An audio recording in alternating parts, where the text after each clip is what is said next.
my co-host, Lance Reynolds, a.k.a. the People's Champ. What up, though? Start the show like we do every week, man. Thanking y'all for another fantastic week of engagement. Coming through on all of the social sites, man. Close to 20,000 views this past week, man. Hundreds of likes, thousands of likes, I should say. Hundreds of comments, hundreds of shares, man. On the YouTube channel, man. Lots of great engagement on all of the social sites. Make sure y'all continue to like, share, and subscribe, man. That's Everybody Has the number one sports podcast on YouTube. That's Everybody Has one podcast. Everywhere else, that's Facebook, that's TikTok, that's Twitch, that's Instagram. Make sure you talking to your friends and your family about us, man. Make sure you're talking to your ops, your enemies, whomever else. Make sure y'all share the information, man. Again, continue to like, share, and subscribe. And hit us up on all of the channels. And if there are topics that you would like to hear us discuss, make sure y'all hit us in one of those direct messengers. We check those on a regular basis, and we will try to get those topics on for you. Thank y'all yet again, man. We appreciate the love each and every week, and we really can't tell you enough. Without further ado, man, let's get into the topics, man, for this week, man. So much to talk about, little time. The Lions, obviously, they went out to D.C., out to Landover this week to play the Commanders, and they handled their business 44-22. A couple of notes from the game. Dan Campbell did assume the play calling. That we speculated that he might or that he would at least seriously consider it. He actually did. Had a great day on offense, 560 yards of total offense to be specific. Better continuity, better use of the personnel, I thought. Better tempo, more diversity of play calling, all of that good stuff, man. But I'll throw it over to you for a few thoughts, man, and then I'll give you a few of mine, and then we'll preview the Philly game. But I thought it was a good win. Yeah. All in all, man, I thought we played decently in all three phases. Still some things to clean up on special teams, but I'll talk about that briefly. Yeah. But I want to give you a chance, man, to expound on whatever you saw, man. Good, bad, indifferent. Thought it was a good win overall. But I'll take your thoughts, man. Would say the People's Champ. Yeah, man. I thought they handled their business for the most part. I mean, we did kind of go into the game, having it circled on the calendar. Of course. As a, retaliation, revenge, and get back game. Hey, man, death, taxes, and Dan Campbell getting his lick back, okay? But it, soured a little bit with Daniels not being available. Yeah, of course. We want the whole roster. We did. To make it complete. We did. But that said, I'll take it. Hey, man, listen. Whenever you can go to someone's, home field, beat the brakes off of them. Yep. I'll take it all day long. It was crazy that I want to say maybe the day after we had maybe speculated about the play calling. Yeah. It had already, the 2 days before we talked about it, it had already happened on the low. Yeah. Right. Because they said Dan Campbell, the conversation that we had talked about, had the conversation with Johnny Morton Monday. Okay. Yeah. Yeah, I didn't look into all of the particulars, but then I guess Dan slept on it and said, yeah, you know what? But nah. We don't have no more time to wait. Enough of that. Yeah. And then Monday had the conversation, and as you alluded, it was pretty evident that the play calling was different. Jonathan Vilma, you were at the game. Mm-hmm. You watched Jonathan Vilma made it a note to mention it quite a few times, and I'm like, okay. But you see it. It was evident. The second 100-yard game of the season for J-Mo. Yep. I thought it was his best game of the year, all in all. Well, more Laporta involved. Yep. Tesla even got a catch. Yeah. Tesla even got a catch. Tesla got a look. Mm-hmm. More Khalif Raymond involved. Yep. I believe Jameer and Montgomery split 15 carries apiece. Yep. So that's what it's supposed to look like. Yeah, I mean, you have all of those weapons in the cupboard. use them. You got to. Defensively, I thought Jack Campbell stood out. Mm-hmm. Yeah. Jack Campbell stood out. Solid game from Jack Campbell. Terry and Arnold. Mm-hmm. Terry and Arnold made some flagless plays that I'll take. Yeah, no doubt. That I'll take. I mean, if they're going to let them play physical, okay. Yeah. So I'll take it. No complaints here. The complaint that I do have, and again, you alluded to it earlier, and I'll let you get back on the stove with it. Special teams, man, for the second week in a row. Yeah. Problems. Yeah, I really think it's been all year. It's just kind of been, it's gone a little unnoticed, but yeah. Well, yeah, let me say that. It's been really glaring. Yep. Yeah, right. These last couple of weeks, it's been glaring. It's been glaring. So, yeah, but outside of that, I wonder, will the play calling of Dan Campbell, will that continue? Like, is this like an Anthony Lynn situation? I would, if I had to venture a guess, I would think that it would, particularly because it went so well the first game. I think that he's going to want to continue to keep his, Hard to argue against it, but I wonder if that was like, the conversation that was had, whether let's run it this week, see how it goes, and then revisit the conversation. Like, how do you revisit the conversation outside of, the checker be here? Right. Right. Yeah, I mean. And enjoy the ride.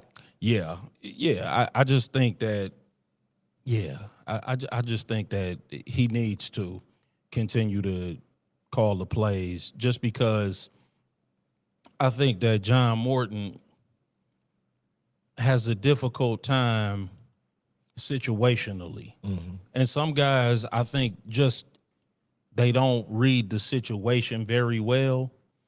And, and that, again, I'm not going to get heavy into criticizing John Morton. It's just, that's just how it is sometimes. Mm-hmm. And, and I think that Dan Campbell is just better at reading the situation. Now, Washington was banged up.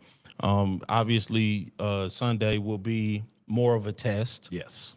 On the road at, very hostile environment. So, we're going to have to be prepared.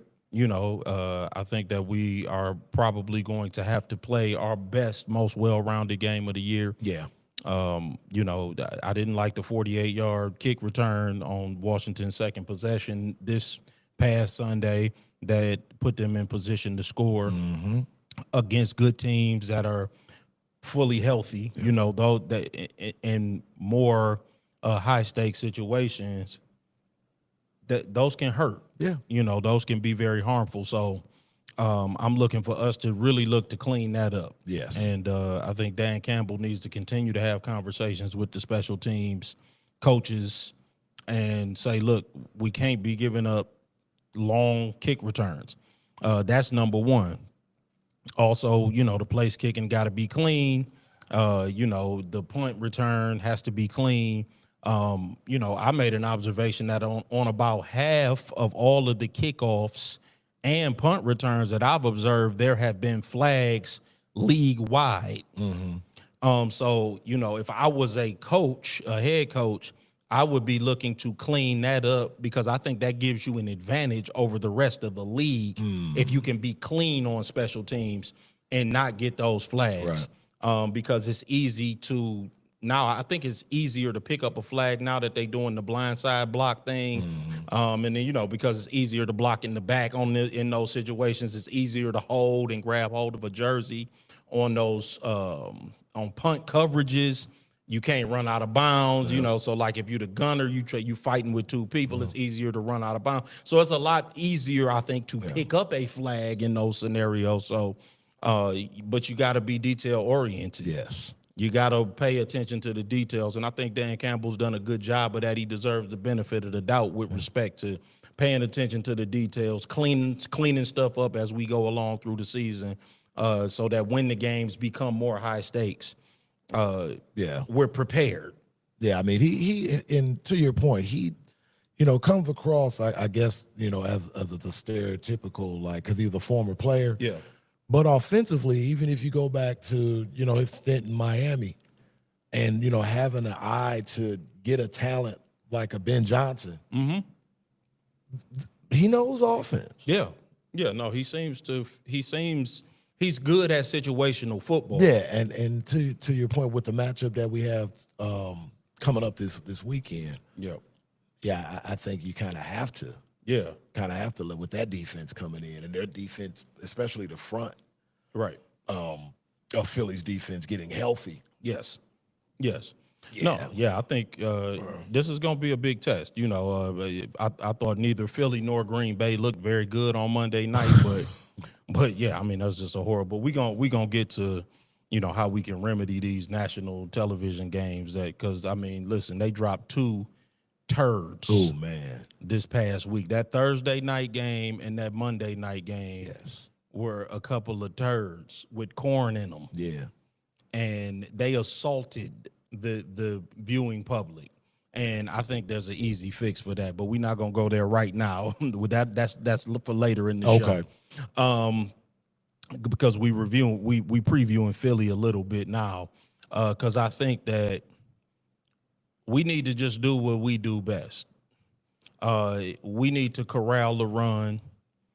I think we've been good at that. Mm-hmm. I think one of the things about Aleem McNeil, one of the weaknesses that his game has demonstrated in the past is that he's not the greatest against the run.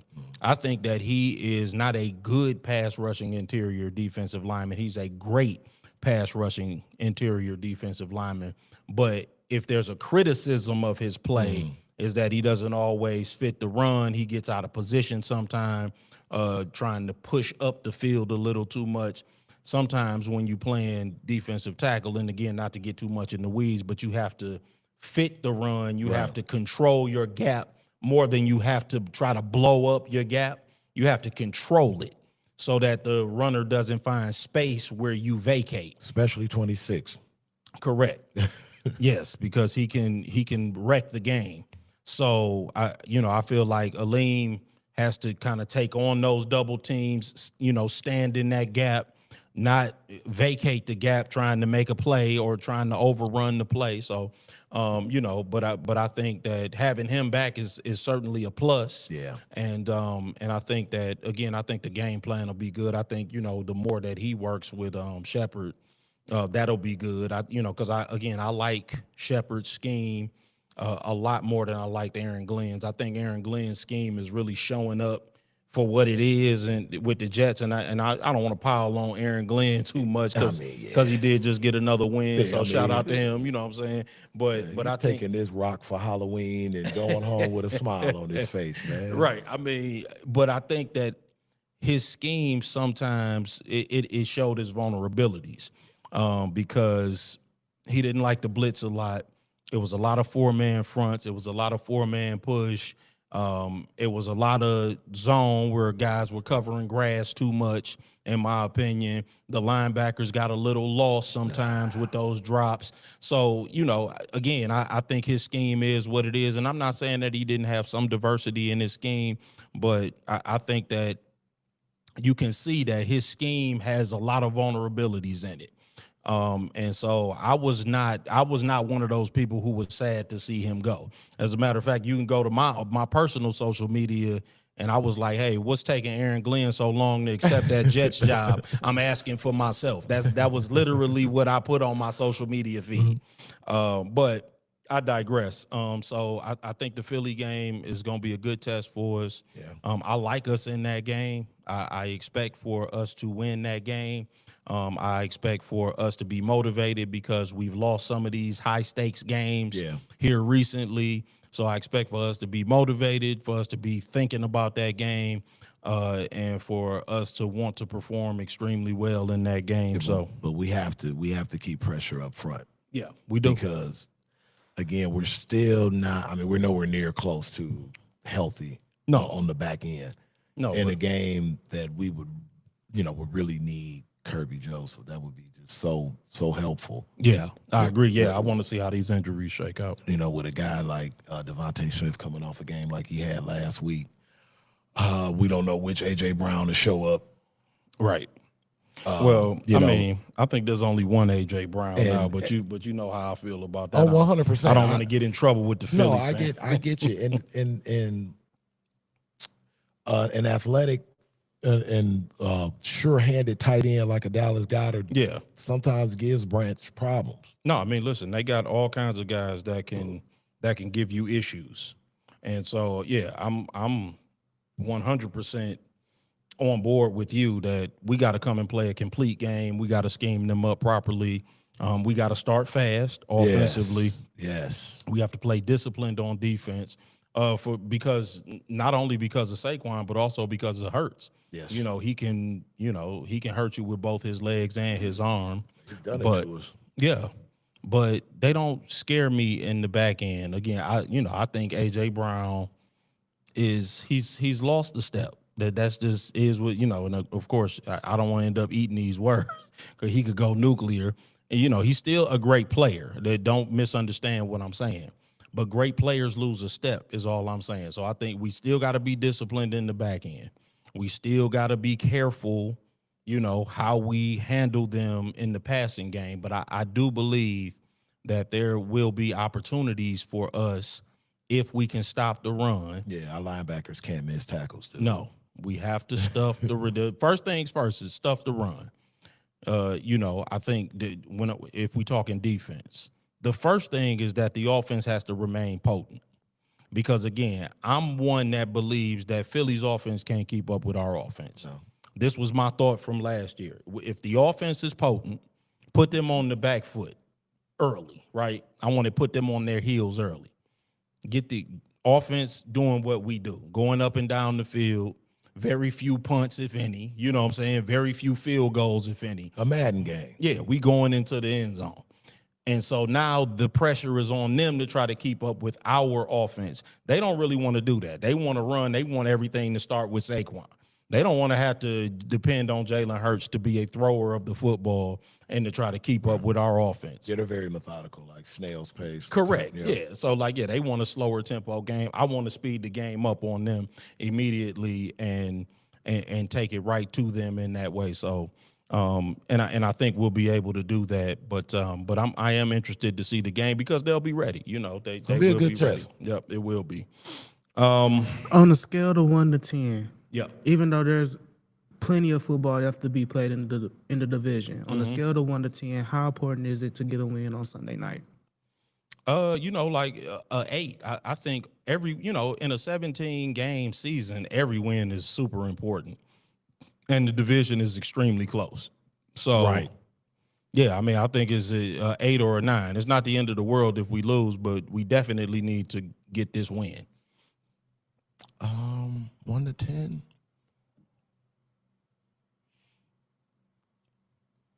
I would say maybe 7. Yeah.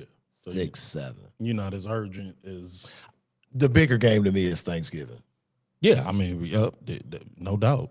No doubt. I mean, they all big. You know what I'm saying? But I mean, just to me, if you're asking me what in terms of stakes, just because it's a division game. But That's true. I mean, this division is, I don't see it being much separation in 2 weeks. Yeah, no, you're right. And again, we owe Green Bay. Yeah. If we talking about retaliation, revenge, and get back, shout out Daz Dillinger. You're right. we keeping that theme. I have that game circled. Like, if you ask me 1 to 10, that game is like a 9 for me. Yeah, no doubt. Yeah, division games are going to be extremely important down the stretch. Go ahead, nephew. No, I was just wanting to point out, just as a reminder, tiebreaker rules is head-to-head, then division record, then common games. Yeah. So that's when the NFC East and the AFC North games will come into play. That's correct. That's why I said it's an 8 because I want to win the conference because I want the home games for the Lions, and not just because I'm a season ticket holder and I want to be in attendance to the playoff games, but I want the controlled environment.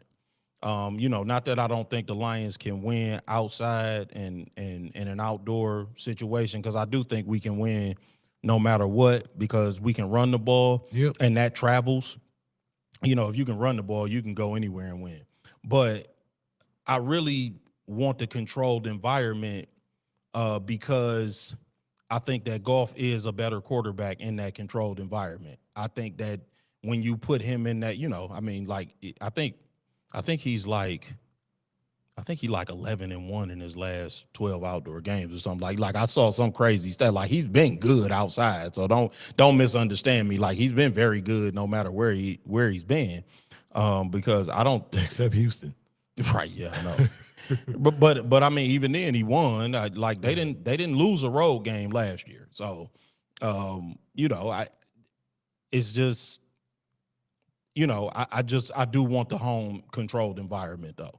I do think that, that will ultimately benefit us if we can be home. I still want the bye, even though we've looked so bad after buys these past couple of I mean, I couple still got seasons. PTSD from last year in the playoffs, man. Yeah, so I know. it's like just show up wherever they're at. Yeah, listen, I think that's a matter of health. But yeah, you're right. No, I mean, I want the bye. Like, I want the home field. Like, I mean, the Redskins, Commanders. Yep. In the end zone doing the blade dance is still very much ingrained in my head, man. Yep. It wasn't jack shit we could do about it. It was ingrained in everybody's head. That's it. It was belted by backside. Yeah, man. Everybody was home in time for dinner in that stadium. I showed you the video. Yeah, I just want them to show up wherever it's at. But yeah, I don't get me wrong. I think definitely Sunday's the big game, just for the simple fact that they're the defending Super Bowl champions. Yeah. But we've done that before. As we've ascended, we've kind of like taken on the best already around the league, quote unquote, and either beat them or hung tough with them. Yeah, yeah, man. Let's transition, man, into there's a couple of other bits of business, man, that we can discuss. Okay. With the NFL. I got into an interesting conversation, man, this past week. I was out and about. I was actually in DC for the Lions game, and I talked to somebody, man, and he like, man, on the podcast, man, talk about Dylan Gabriel, man. Talk about how bad he is. And I'm like, man, listen. I said, here's my opinion on Dylan Gabriel. I'm like, I choose to not make it about Dylan Gabriel. I said, because I've said that Kevin Stefanski has no ability to either assess or develop quarterback talent.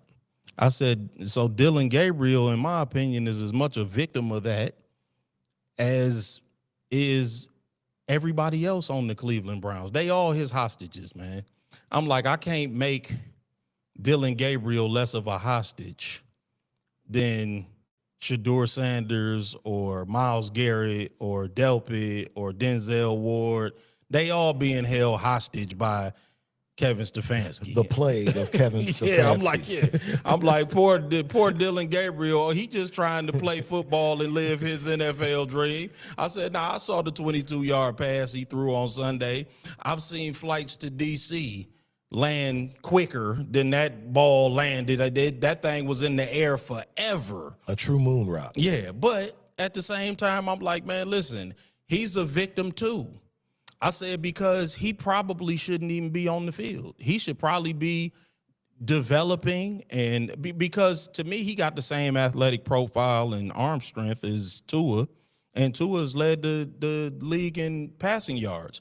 We've seen guys like Sam Darnold and Daniel Jones on their third and fourth teams, respectively, playing at an MVP level. So we know coaching and system are maybe more important than actual individual talent. Not that you don't need some individual talent. Well, I mean, Indianapolis is a clear case of that because they're about to get rid of Anthony Richardson as soon as they can. Exactly. And this is what I'm saying. So I'm like, it's very hard for me to just sit and go in on Dylan Gabriel. I've seen the same things that everybody else has seen. I don't think that he certainly shouldn't be quarterbacking an NFL team. If you asking me my personal assessment of him as a quarterback. But I can't really go in on him as a player because the coach is a numbskull. He's doing things that make no sense. So if he's doing stuff that makes no sense, you know, and I'm already telling you that they playing cards with a fixed deck, I then can't make fun of one guy because he can't win. You know what I'm saying? I'm like, I can't point my finger and laugh at the other guy, but you know, but what say you about what's going on in Cleveland, man? I'll take a few of your thoughts before we move on, because I don't want to take too long on this. But somebody asked me to bring that topic up. Well, I mean, Dylan Gabriel, I mean, they said that he's a supercomputer. And I guess, what computer are they talking about? Commodore 64? I mean, listen, once again, I've seen what everybody else has seen. It's bad. It is. But, I mean, Kevin Stefanski at this point, he's trolling outside observers and casual NFL fans, you know, at best. Yeah. And rage baiting Cleveland Browns fans at worst. Right. Because, I mean, this is completely out of hand. Like, there's no way that you can repeatedly go back to these performances on a weekly basis and then get up on a microphone and just say, no, we don't have, like, any plans, or it would just be unfair to entertain any thought of, like, playing or starting Shedeur Sanders. Yeah. Yeah. It's very bizarre. And meanwhile, I can't believe I'm saying this, you've got John Gruden, of all people, saying, I could turn the Browns around with Shedeur Sanders. Of course. I mean, of course, John Gruden would probably say anything to get a job with, but at this point, no, I would take John Gruden over Kevin Stefanski. I'd take you over Kevin Stefanski. Anybody. I'd take this chair with the wheel missing over here over Kevin Stefanski at this point.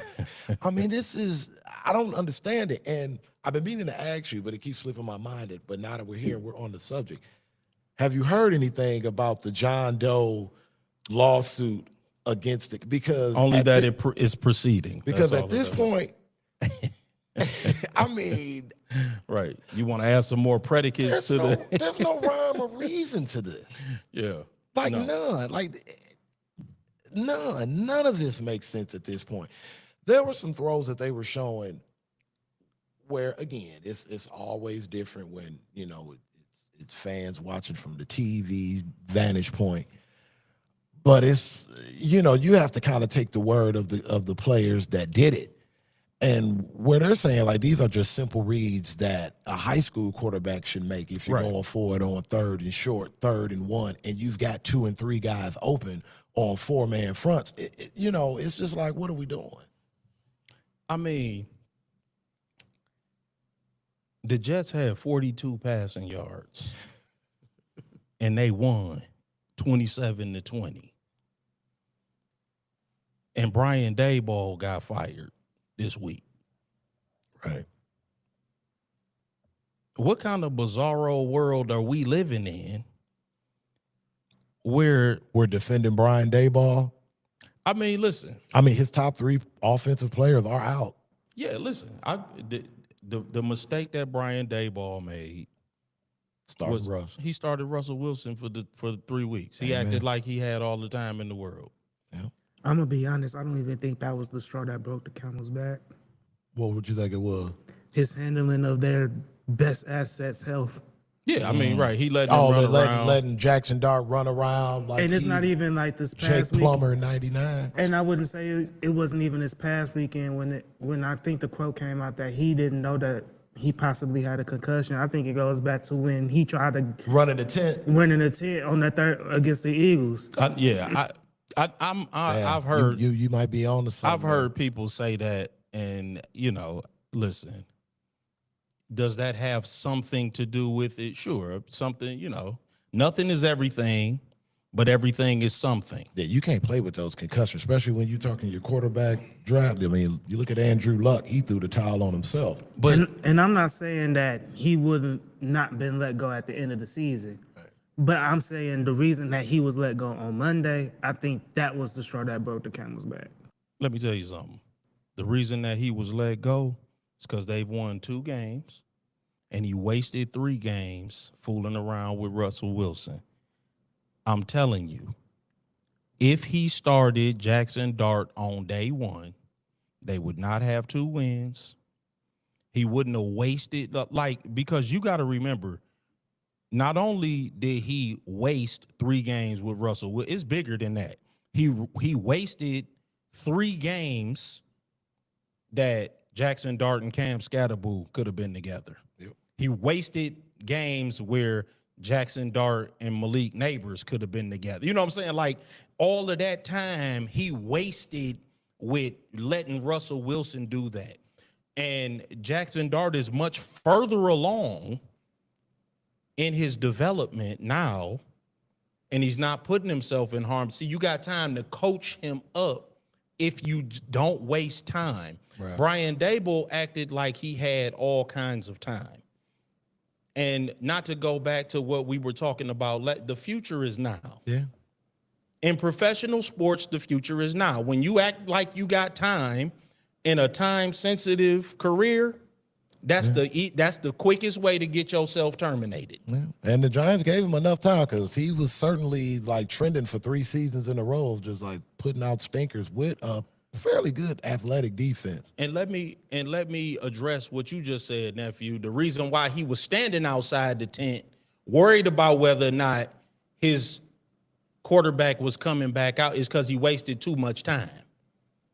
See, had he not wasted all that time with Russell Wilson in the first place, then you ain't got to be standing there wondering whether or not, because Russell Wilson, you'd have been treating him like a backup from day one. Okay, let the backup go in there and run for a little while. But because you already saw him stink it up for 3 games, you had already seen enough. No, Russell is not an option. Correct. Now you know he's not an option because you already wasted too much time. See, that's what happens when you waste time. The most successful people in the world do a good job of understanding how to be balanced and grow at the same time. What does that mean? That means I can be happy with where I am and understand that I still have other places that I need to get to. That's a very, very difficult tightrope to walk. I'm happy with where I am, but I understand that this is not where I need to end up. Most people can't do that. That's why most people are not highly successful. Those the keys right there. Yeah. I'm like, it's very hard to be happy with where you are and still reaching for something more. But that's the tightrope that you have to walk. And he didn't do that. I'm like, you wasting time with Russell Wilson. We telegraphed that. You could go back to us. We got shorts and clips. August, we started that in the preseason. Do not start this season starting no Russell Wilson. Do not do it. We know what Russell Wilson is. We know what Russell Wilson is going to do. And he did it anyway. Yep. And now he's terminated. We saw that coming. I'm like, if you do that, you drafted Jackson Dart for the next head coach. Yeah. I said that on this podcast. We all knew he wouldn't make it through the season. You're right. You can go back and I said those words. I said, if you do that, you drafted him for the next head coach. He's not going to be your quarterback. He's going to be the next head coach's quarterback because you're going to get terminated. You don't have time. You don't have time to waste. Your ownership and management is not looking at you like, yeah, he got all the time in the world. No, you traded up to get him. If you traded up to get somebody and then you say, yeah, we're going to take our time with him, you don't have no time. What time you taking? You're taking my time now. So he wasted all of that energy and time on Russell Wilson. And now you unemployed. And so now you can go think about that. So, man, let me ask you, man, let's transition. I want to transition into these duds that we've been getting for these national TV games. Oh, boy. And what we can do to fix it. And then we gonna talk some Pistons. We got to get around to Nico Harrison, man. It's too much to talk about, man, and not enough time. Right. Man. I want to discuss the college football playoff rankings, man. It's all kinds of stuff we got. There's a lot happening, man. Good time. But these turds that they keep laying in front of us, bruh, in prime time, the NFL. Now, to me, for the NFL, this is an easy fix. They have the benefit of all of their games basically being played at the same time every week. I need 2 games in every prime time slot. Monday Night Football has already toyed with this. Yep. I need 2 games. I need 2 Thursday night games, and I need staggered starts, 7:30 and 8:30. So if one is boo-boo, I can go to the next one. Yeah, do them like they do the overseas Sunday games. Yep. When they have two at a time. One was starting at like 8:30. One was starting at like 9. I need two. I need two in every national TV slot. I can't trust these teams no more. I can't trust these teams not to play a 10-7 stink bomb or a scoreless first half. They can't be trusted. I need staggered starts. I need 1 hour staggered starts. One start at 7:30, one start at 8:30 or whatever time. We gotta have it. We gotta have it. It's 6 games in the primetime slots: Thursday night, Sunday night, Monday night. 10 games for Sunday, or however it works out. And then y'all gonna have to stagger the bye weeks. I don't know. Somebody gonna have to figure it out. But you can't keep doing this to us. You cannot keep doing this to us. And all your teams play at the same. We can't watch all the games anyway. Real talk. We can't watch 7 games at 1 o'clock anyway. That's real. So that's an easy fix, in my opinion. But what say the people's champ, man? I mean, I was just gonna watch college basketball. So you was just gonna cut off the NFL entirely? Yeah, I mean, I'm not putting myself through that, Man, because that was abuse. Yeah, Thursday night and Monday night. That shit is what the sports tickers made for. Yeah, right. Like that's what it's made for. There's no need to place your retina on any of that was going on. None. No need. Good. Watch some good college basketball, bro. 'Tis the season.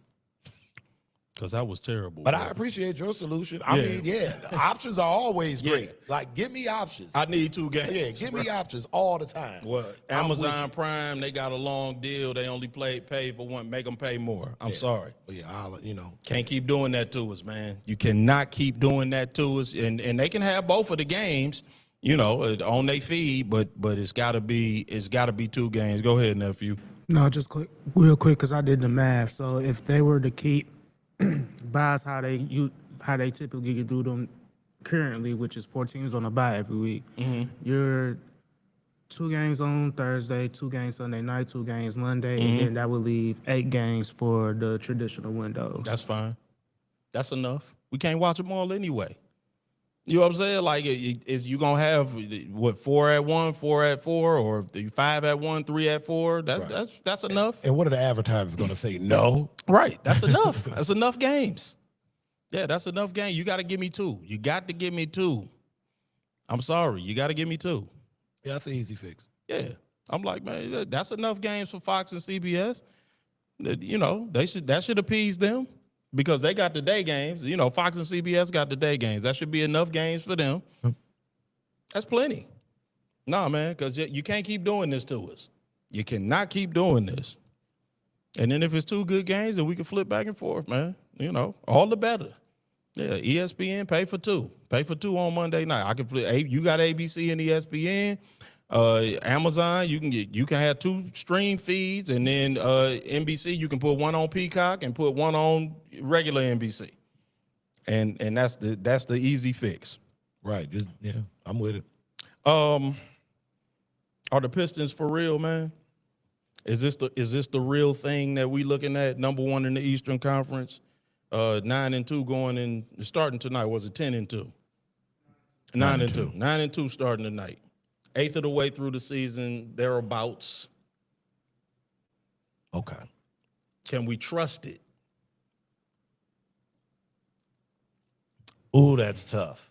Should we believe it? When you say for real, what are we talking for real? Are we talking contender for real, or are we getting out of first round for real, or are we truly the best team in the Eastern Conference for real?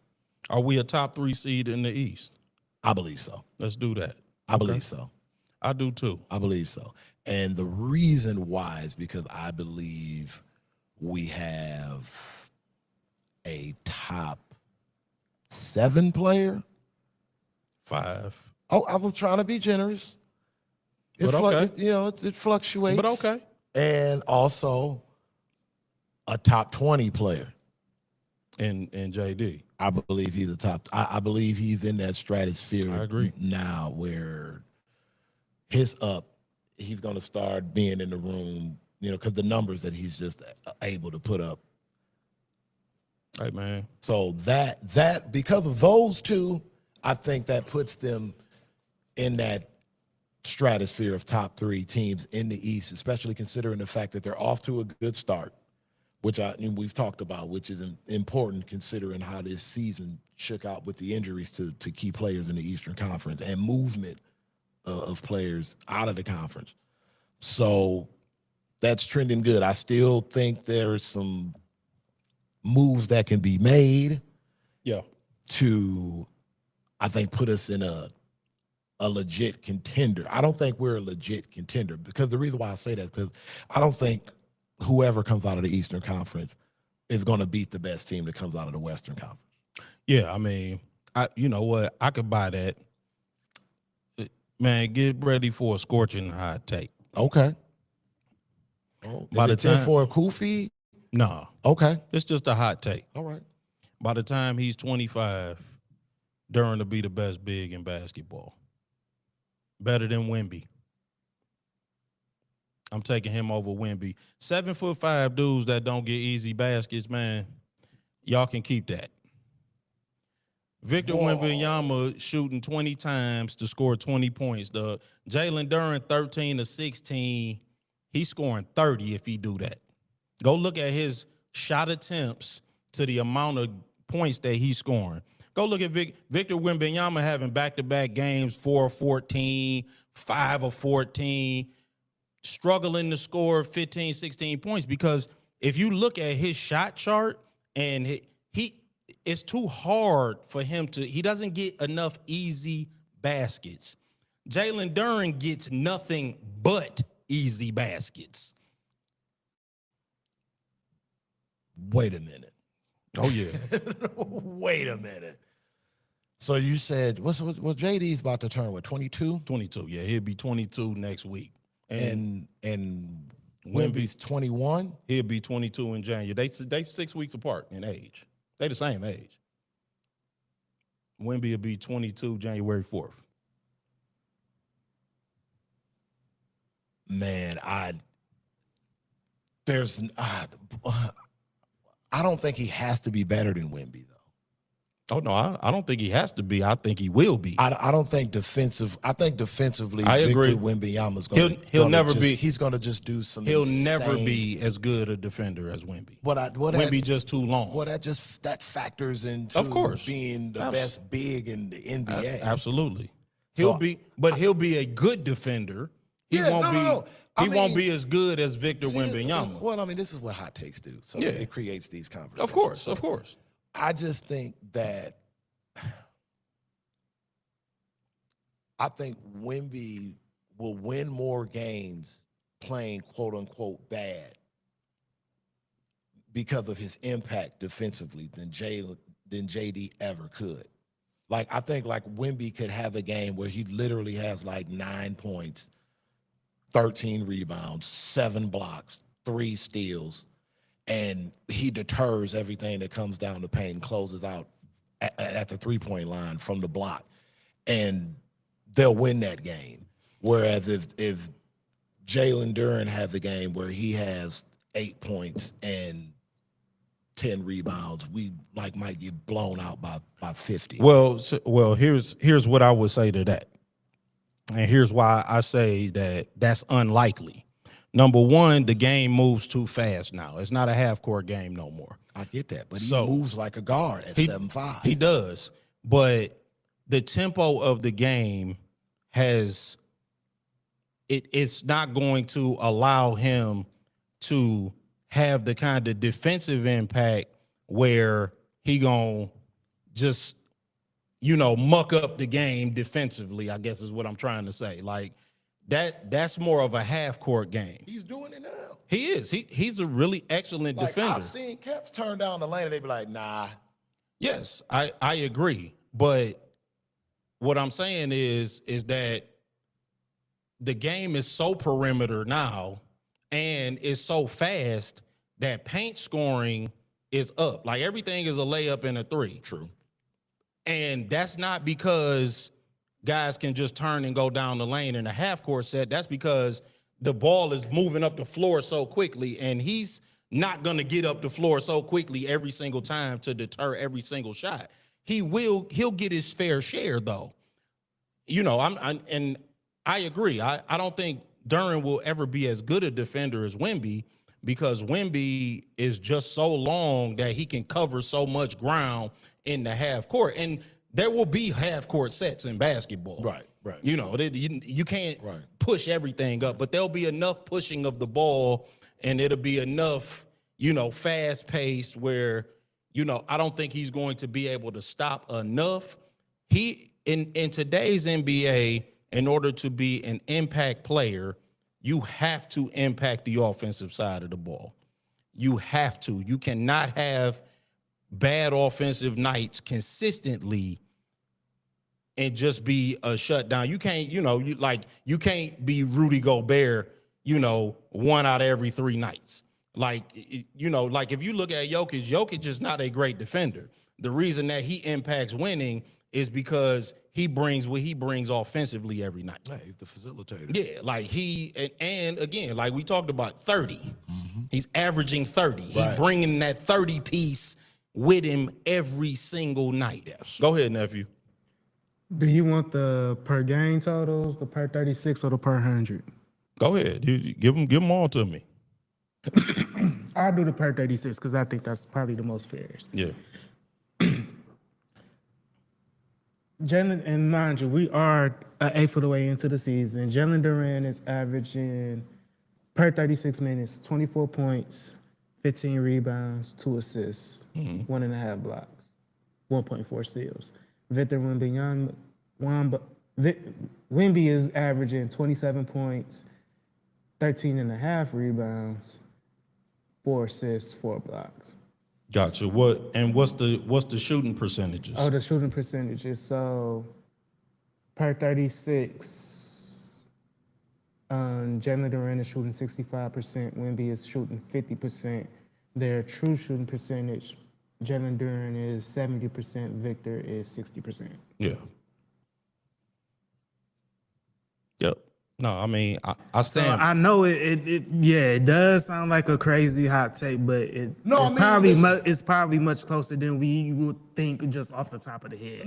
No. I mean, they can be in the same room. No one will be more ecstatic than me if it's like Wemby and Jalen Duren in terms of the top bigs, especially young bigs in the NBA going for the next decade. Sign me up for that every day. Yeah. But I mean, again, if Jalen Duren's the best big in the NBA at 25 and he's still a Piston, sign my pity on the running count right now.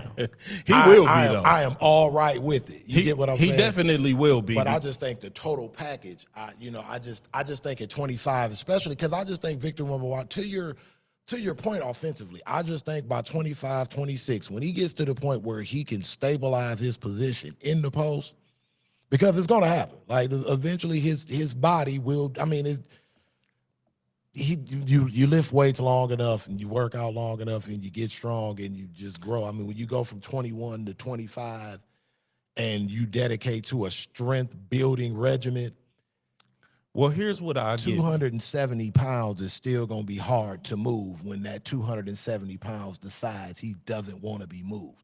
And when he gets to that point, we're going to be in uncharted water. Here's what I concede, because I don't think that he's ever going to be that, what you just described. Okay. I think that, first of all, I think the European guys are a little bit different. Jokic is different. Right. And Giannis is different. I get it. Like, they have a different mindset, and you could see it from them early. Right. I don't necessarily know that Wemby has that. Here's what I will say, though. The athletic profile of front court players is changing. So I don't know that he will even have to get that much stronger. Right. As the game continues to change. There's going to be less Valanciunas, Vucevic's, Jokic's, and it's going to be more Chet Holmgrens and more Evan Mobley. Right. It's just going to be. Well, I mean, I understand that, but I just mean just gradually, he will just gradually just get bigger and stronger. It will just happen. Like you look at like a Kevin Garnett. Kevin Garnett was like 190 pounds when he first came to the NBA.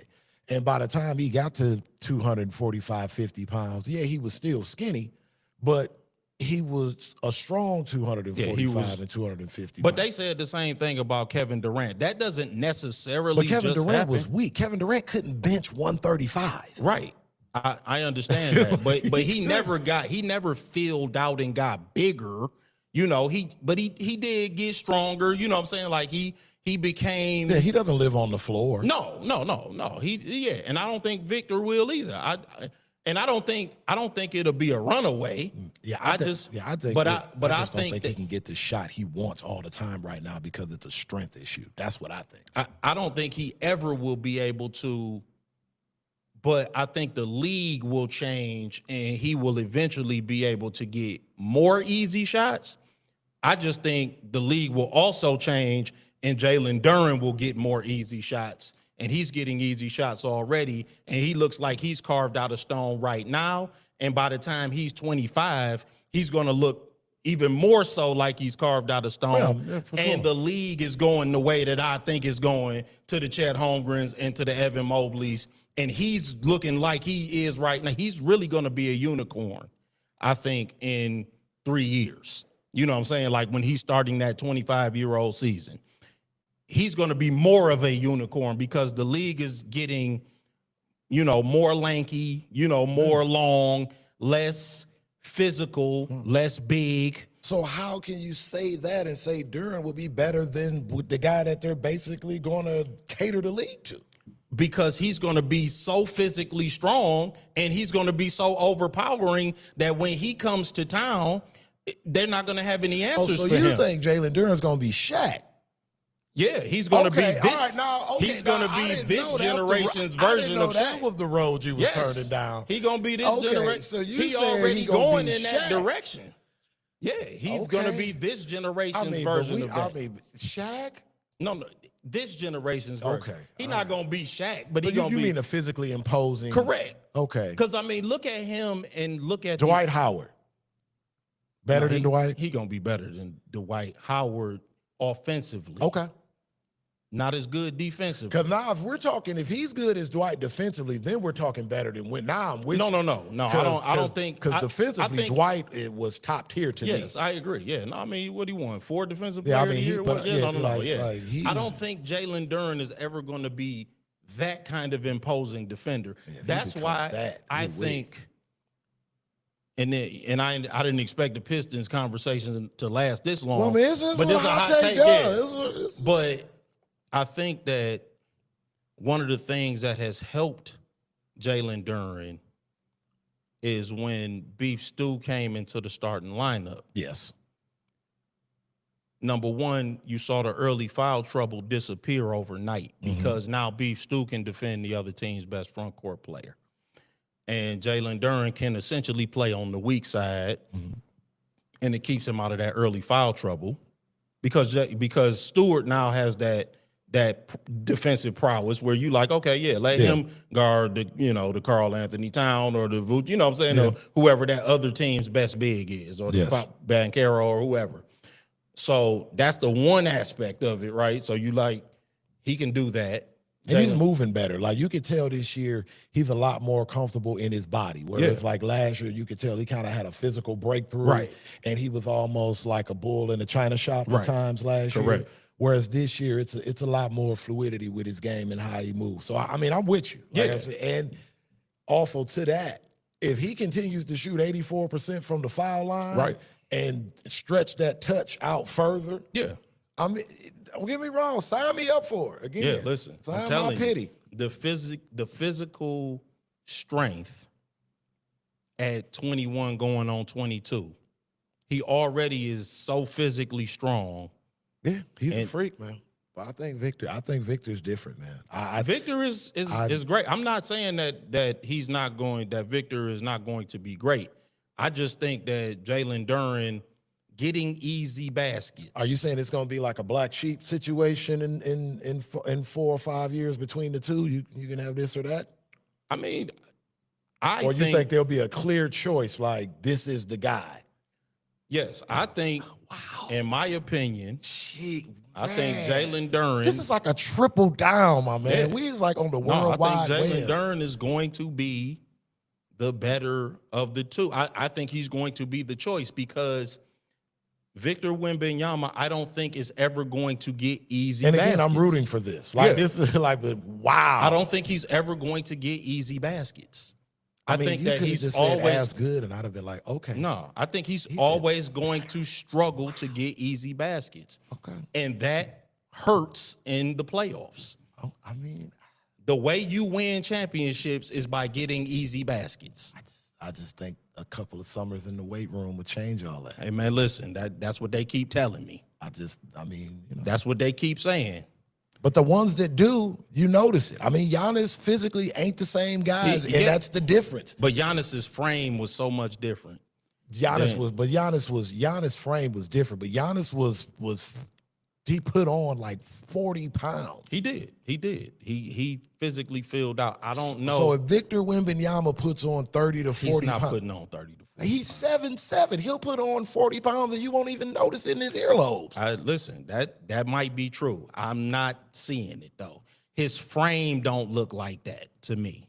And then I'm not even gonna get into the whole injury history of players over 7'5". Right, yeah, right. I mean, there's always that for sure. And I'm telling you, you can see the physical. And I'm not saying that Victor Wembanyama won't be good. I'm not saying that there won't be nice. He's good now. Yeah, he's excellent. I'm not knocking him. I'm not saying he sucked. I'm just. I know. I'm saying is we call Jalen Duren Shaq in 5 years. And three. Yeah, in this league. Yeah. Understand what I'm saying. I do. It's not the same league, yeah. bro. We talked about that last week. Yeah. In this league, where again, look at the athletic profile. It's going to Chet Holmgren. It's going to Evan Mobley. It's going to the longer, leaner guys. Yeah. And this dude looked like he chiseled out of granite. It's going to be a lot of nights. Yeah. It's a lot of just like 6'9" skill guys, 6'7" skill guys. There's not going to be an answer when he get in the paint and start coming up. Yeah, and start just chiseling his way down toward the basket. I'm telling you, I can foresee a world where there's very few answers for Jalen Duren on a night in and night out basis. He does have decent ball skills too. Yeah, that's what I'm saying. Like, I'm telling you, he ain't even like. Just wait till he can put it on the floor from 17 feet out and put them shoulders into you and move you around. I hear you, but I'm rooting for it. But I am taking Wemby. Like, there's just there's just no scenario where I see like, and I want to, and I'll take him getting close. Like, I mean, you know, hey, nephew just gave us the per 36. So he's in the room, and I'm cool with that. Yeah. He's in the room. No doubt. Now, he never going to block for Now, if he gets to being outside the door, letting people in the room, hey, that means, you know, if we got the best big in the NBA, that means it should be some championships. Yeah, that's in that's the what I foresee, man. So, hey, man, I'm rooting for it. This at 22, what he's doing right now at 22 years old. I mean, both of them are doing extraordinary things at, you know, 21 going on 22 years old. And the ceiling is just getting higher. They basically the same age. They like 4 or 5 weeks apart. I wish we had their war chest, the wings. Like, can we borrow Dylan Harper or That's, you know, or Stefan Castle? Like, I like Castle. Man, he is clean, ain't he? Yeah. Man, so much to discuss, man. They finally got rid of your man Nico Harrison, man. I mean, we got to talk about it. Yeah, I mean, did they scapegoat him, man, or did he earn his way out of town? What say the people's champ, man? They should have fired that man February 3rd. I mean, so let me ask you this, man. Let me play devil's advocate a little bit. You think he made that decision unilaterally? No. Or do you think the ownership group was a part of that decision? Yeah, I think the ownership group was a part of that decision. But somebody should have been the voice of reason to just let them know and be the mind that they paid them to be and say, guys, if you do this, it's going to be a disaster. Right. Yeah. I mean, yeah, like who floated? Like, Who was the guys that make the big bucks and win are the guys that overrule the owners that do the dumb shit and be like, no, you pay me to do a job. Let me do my job. Let's keep Luka Doncic. And if we're going to re-up him, let's put some language in his contract that is, condition-based in terms of you got to show up at whatever, X amount of weight, but whatever. Right. I mean, whatever. Right. And I think, $350 million would have been a good incentive for anyone to stay in shape. Right. I mean, yeah, like I don't even know, like that whole narrative. Right. I mean, I'm just going with the low-hanging fruit in terms of what they were putting out there as to any legitimate, verifiable reason for trading a 25-year-old at the time. Luka superstar, who had just took you to the finals. We all know. Yes, but to your point, I mean, there's always going to be a fall guy, quote unquote. And I guess they tried to salvage the situation by giving them the number 1 pick in the draft. Yeah. But, I mean, it was dead on arrival. When you heard the terms of the trade, you were looking for who was responsible for it. Yeah, right. Like, as soon as you heard it, they're like, okay, who's the idiot behind it? So if they scrambled and threw Nico out in front, I mean, but whoever, conceived and, coordinated that plot, they need to be fired. And if it's ownership, they'll eventually see that they'll lose money on their investment because the fans will stop coming because they're already talking about trading Anthony Davis in the next 2 months. They're already talking about it. Like, the story just hit today. Like, all the major NBA outlets are already reporting that the Mavericks are in early conversations with Anthony Davis's team, whereas over the next 2 months, they're going to explore a trading scenario or trading options for him. So it's a complete wash.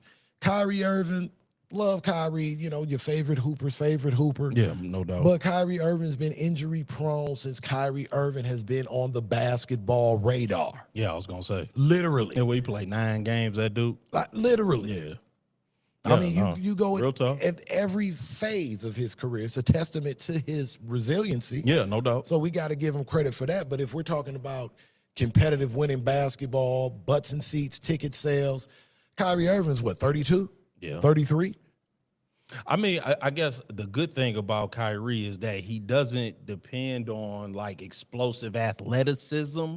Right. So, and he still gets hurt. You're right. Yeah. He Chris gets Paul. Soft tissue injuries on a regular basis. He like Chris Paul. I'm like, why you getting hurt? You ain't even leaping and jumping like that. I mean, you're not going nowhere, bro. Like, the whole reason why we know who Matthew Dellavedova is because Kyrie Irving was hurt. Yeah. You get what I'm saying? No, you're right. No, like, you can't argue with it. And that was 10 years ago. Yeah, no, like you absolutely correct. So, I mean, it's been my experience as a sports fan and observer that you don't get healthier as you get older. No. No, as a man. That's real talk. You know what I'm saying? So, yeah, I mean, Nico had to go. And the only way he could have kept his job is if he would have just had the most illest of hands in terms of like Cooper Flag setting the NBA on fire day one. Yeah.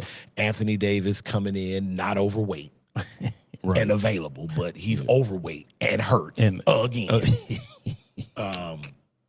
You get a point guard in free agency that sets the league on fire. Right. D'Angelo Russell ain't doing that.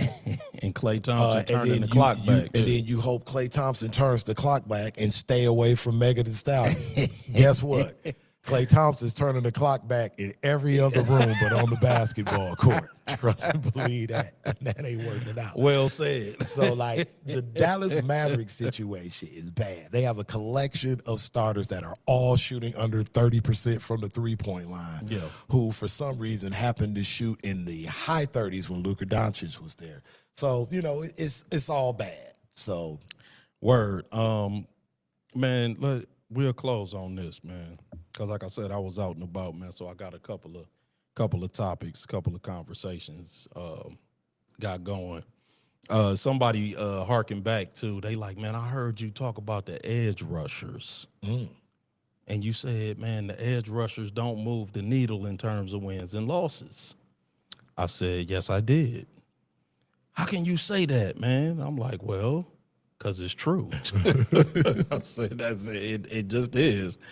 And he was like, you know, man, he was like, man, you just a homer, man. You ain't say nothing about Hutch. I said, oh, I did. I said, when I was giving my whole spiel, I said, the first thing I said is that the Lions should not give Hutch no $50 million a year.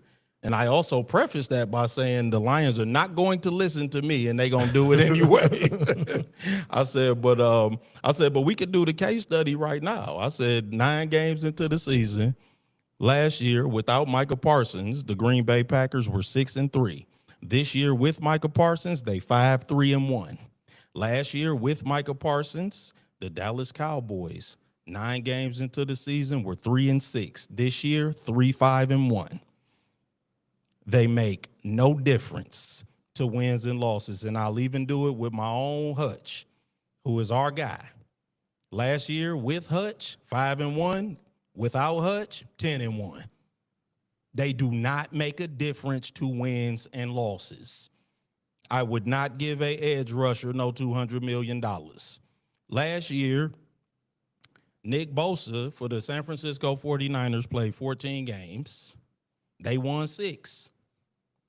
This year, again, we did the contrast with the top 5 running back. They held together with spit and glue. They don't have a starting quarterback, they number 1 receiver. They ain't got their number 1 draft choice from last year, Ricky Pearsall. They don't have a number 1 middle linebacker, and said edge rusher, Nick Bosa, is also out for the season. But they got their top 5 running back. They 6-4. Edge rushers don't move the needle. Top 5 running backs do. Period. 2 words for you, Jonathan and Taylor. Offensive Player of the Year. And an MVP candidate. Yeah, I mean, if Matt Stafford didn't exist. Yeah. Yeah, I mean, Jonathan Taylor. I mean, yeah, he'd be the runaway MVP. Yeah, that's what I'm saying. Now. Like, he's a candidate. And he might run for like 2150. Yeah. I'm like, listen, you got to get top 5 running backs out of town if you want the number 1 pick. Tennessee wanted the number 1 pick. They had to pat Derrick Henry on the back and say, man, we'll see you later. That's how they got Cam Ward. How that's working out. Yeah. And before they got Bryce Young, the Carolina Panthers, they had to pat Christian McCaffrey on the head and say, man, go to San Francisco. We'll never get the number 1 pick with you here. You account for too many wins. Oh. That's how that works. Edge rushers don't move the needle. I would not, if I was a general manager, I would not pay an edge rusher $50 million a year. We talked about the Philadelphia Eagles last year. They maneuver and they do this and they don't pay edge rushers $50 million a year. They go rent them. They go rent them for a little while and then they let them go. They rented Hassan Reddick last year. This year they renting Jalen Phillips. And came out the gate bringing it. Yeah. They rent them and then they let them go. You will never catch the Kansas City Chiefs paying no edge rusher $50 million a year. You will not. They got George Karlaftis over there. They don't. They do not move the needle. And I stand on that until one of them does. and then we can change the conversation, man. Last year, the Cleveland Browns was 3-14. They're gonna probably be 3-14 again, and they got the best edge rusher in football. Oh yeah, the days of Reggie is long gone. But anyway, man, we appreciate y'all, man.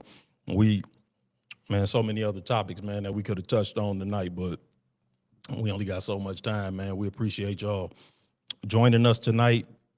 Make sure that y'all continue to like, share, and subscribe, man. That's Everybody Has the Number 1 Sports Podcast. Turn those notifications on YouTube, yes. And when you like, share, when you subscribe to the channel, make sure you hit that bell notification. And when you hit that bell notification, make sure you hit all so that you are alerted, anytime we post anything, anytime we share a new video, a new short. And, of course, anytime that we go live, which we do every Wednesday at 8 p.m. or as close as we can get to it. CP time. Make sure that y'all hitting those social sites. That's Everybody Has One Spelled Out podcast. That's on Facebook. That's on Instagram. That's on Twitch. And that is on TikTok. Make sure y'all hitting those up, man. Make sure y'all are following us. Make sure that y'all are hitting us in the DM, man, with topics that y'all want to hear us discuss, man. We can touch on them. And make sure y'all commenting on the shorts, commenting on the videos, man. And we try to respond back, man. If there's anything poignant, if there's anything to add, we make sure that we try to hit y'all up on those, man. And otherwise, man, continue to tell your friends, tell your enemies, tell your ops, tell anybody who is listening, anybody that is within an earshot, friends, family, everybody, man, that the Everybody Has One podcast is up. We running, man. We got great content, great information. We try to stay topical. We try to stay on task and on point, man. And we'll see y'all back here next Wednesday at 8 p.m. And, of course, as close as we can get to it, that's the Everybody Has One podcast, y'all. Peace.